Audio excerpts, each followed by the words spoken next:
एक बड़ी खबर है पटना से ही है।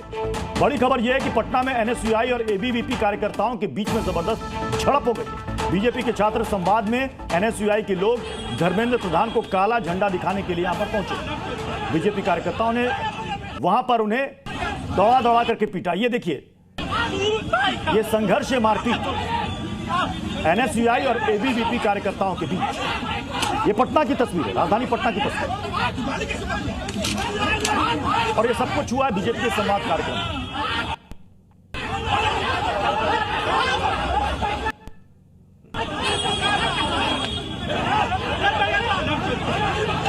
दरअसल यहां पर एनएसयूआई के कार्यकर्ता धर्मेंद्र प्रधान को काला झंडा दिखाने के लिए पहुंचे थे।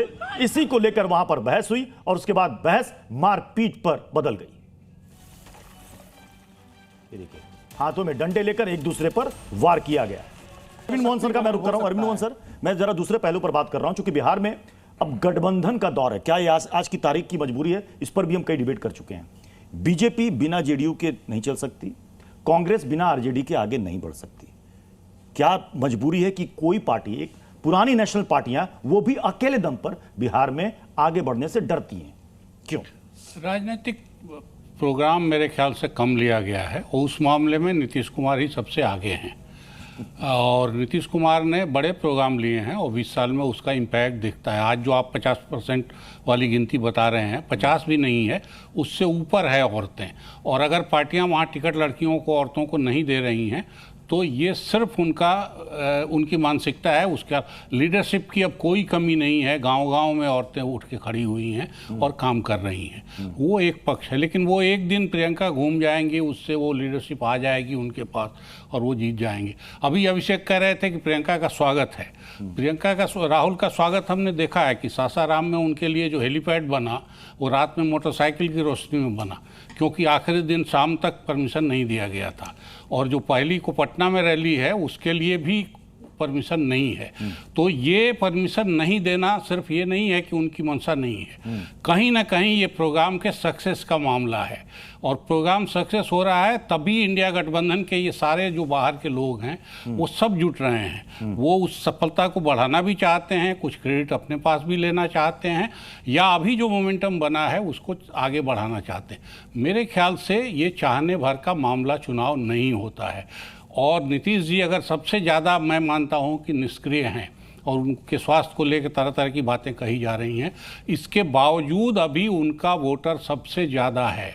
और सबसे ज़्यादा ऐसा वोटर है जिसको आम तौर पे प्रचार से बहुत ज़्यादा फर्क। जो शराबबंदी का फैसला था, महिलाओं ने शराबबंदी का नहीं, अभी इस चुनाव के पहले देखिए ना, जिस तरह से उन्होंने बढ़ाई हैं डिफरेंट योजनाओं के पैसे, और ये तो उनका वोटर और उनके जो महिलाओं का, उनके लिए जो पांत लगती है, वो हम सब देखते हैं, वो उससे लाभ पाने के बाद उनके पक्ष में आई हैं।